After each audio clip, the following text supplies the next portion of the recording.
Still trying to find out why a 14-year-old girl stabbed and killed her 19-year-old disabled sister.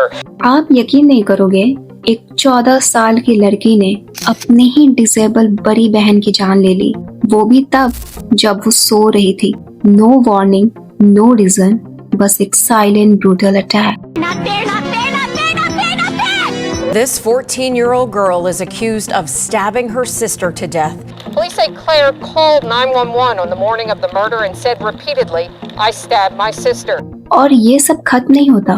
Murder के सिर्फ कुछ घंटे बाद ही clear ने टिकटॉक पर एक वीडियो भी अपलोड की, एक स्टफ जिराफ टॉय जिसमें उसकी बहन हेलेन का ब्लड लगा हुआ था। ये क्लिप रातों रात वायरल हो गई।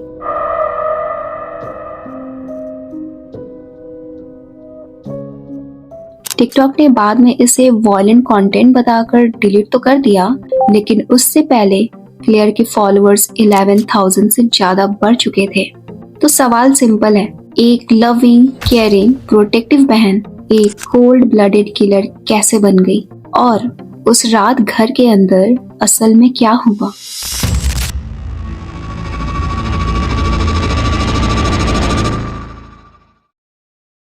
क्लेयर मिलर लैनचेस्टर पेंसिल्वेनिया में अपने पेरेंट्स और बड़ी बहन हेलेन के साथ रहती थी। हेलेन को सेरेब्रल पैल्सी था, वो व्हीलचेयर बाउंड थी, नॉन वर्बल और फुल टाइम केयर डिपेंडेंट थी। सरफेस पर मिलर फैमिली बिल्कुल स्टेबल लगती थी। Regular school routines, normal outings और एक सपोर्टिव एनवायरनमेंट जहां हेलेन की डिसेबिलिटी के बावजूद सब कुछ बैलेंस लगता था। क्लेयर भी एक टिपिकल टीनेजर जैसी ही दिखती थी, स्कूल, फ्रेंड्स, सोशल मीडिया और टिकटॉक। लेकिन कुछ महीने से उसके बिहेवियर में नोटिसेबल चेंजेस आ रहे थे। मूड स्विंग्स, इम्पल्सिव रिएक्शंस और सडन एग्रेशंस। फैमिली ने इसे नॉर्मल टीनेज फेज समझा, पर रियलिटी कुछ और ही थी। उस रात घर का रूटीन बिल्कुल यूजुअल था। पेरेंट्स सो चुके थे, हेलेन को सुला दिया गया था और हाउस क्वाइट था, जैसे हर दिन होता था। क्लेयर अपने रूम में थी, लेकिन उसकी मेंटल स्टेट ऑलरेडी डिस्टर्ब थी और इस बात को कोई भी एंटिसिपेट नहीं कर पाया कि आगे क्या होने वाला है। Without making any noise Claire नीचे किचन में गई, एक नाइफ उठाया और सीधा हेलेन के रूम की तरफ चल दी। हेलेन गहरी नींद में थी, रिएक्ट या डिफेंड कर पाना इम्पॉसिबल था। पुलिस एफिडेविट के मुताबिक अटैक एक्सट्रीमली फास्ट और साइलेंट था, कोई स्ट्रगल नहीं, कोई डिफेंसिव वोन्स नहीं। दिस मीन्स हेलेन को यह समझने का भी मौका नहीं मिला कि आखिर हो क्या रहा है। अटैक के बाद क्लेयर ने अपने कपड़ों से ब्लड साफ करने की कोशिश की और फिर एक डिस्टर्बिंग टिकटॉक वीडियो रिकॉर्ड की, जिसमें वो हेलेन का ब्लड स्मीर्ड स्टफ जिराफ टॉय पकड़े हुई थी। वीडियो वायरल हुई। उसके बाद क्लेयर स्नो में जाकर अपने हाथ साफ करती हुई मिली और उसने 911 पे कॉल करके बार बार रिपीट करते हुए एक ही बात बोली, आई स्टैब्ड माई सिस्टर। पुलिस ने उसे घर के बाहर हिस्टेरिकल स्टेट में पाया। बेडरूम के अंदर हेलेन बेड पर थी, नेक वुंड के साथ, और कोई भी एविडेंस आउटसाइडर की इन्वॉल्वमेंट सजेस्ट नहीं करता था। सब कुछ एक ही डायरेक्शन पॉइंट कर रहा था कि ये एक्ट क्लेयर ने ही किया था। केस पब्लिक होते ही इंटरनेट पर वाइल्ड थ्योरीज फ्लड हो गई।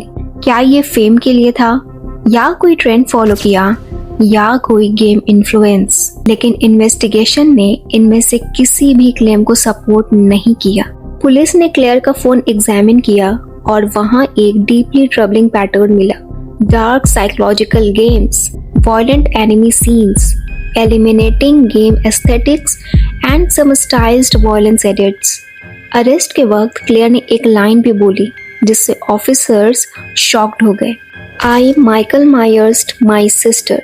इसका मतलब ये था कि क्लेयर ने अपने एक्ट को एक फिक्शनल हॉरर कैरेक्टर से कंपेयर किया। Michael Myers actually Halloween movie franchise का किलर है, एक मास्क्ड कैरेक्टर जो silent, emotionless, slow but relentless murders करता है।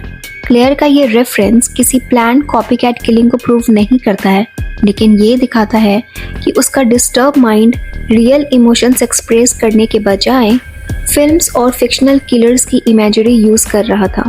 फोन एनालिसिस में एक और पैटर्न मिला। क्लेयर रेगुलरली डैंगनरोपर की क्लिप्स देखती थी, एक psychological dark murder game style series जिसमें characters, class trials, execution scenes और elimination style story telling follow करते हैं। अगेन इन्वेस्टिगेटर्स ने क्लियर किया कि ये इंस्पिरेशंस डायरेक्ट मोटिव नहीं थे, पर यह जरूर शो करता है कि उसका डिजिटल कंजप्शन काफी डार्क, वॉयलेंट और एस्केपिस्ट हो चुका था।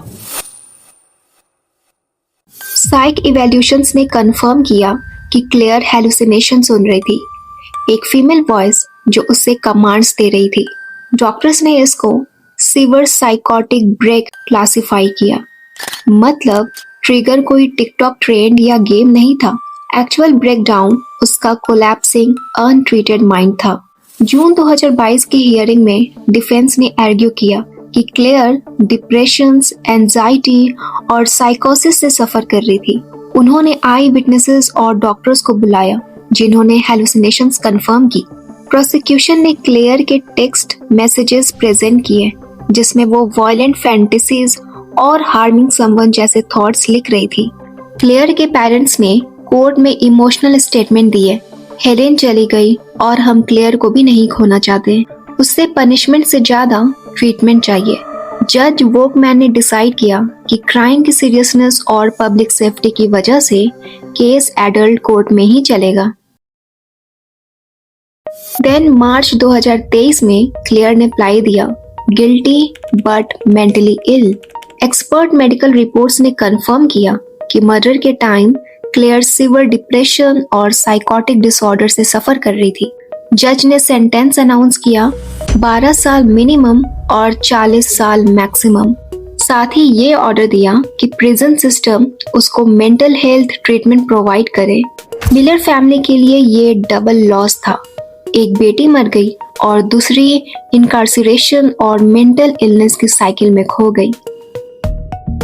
ये केस एक हार्श रिमाइंडर है, जब एक टीन सडन बिहेवियरल चेंजेस दिखाता है, जब रियलिटी से डिस्कनेक्ट होता दिखे या जब डार्क फैंटेसीज नॉर्मल लगने लगे तो इग्नोर नहीं करना चाहिए। कभी कभी टाइमली इंटरवेंशन एक नहीं 2 जिंदगियां बचा सकती है।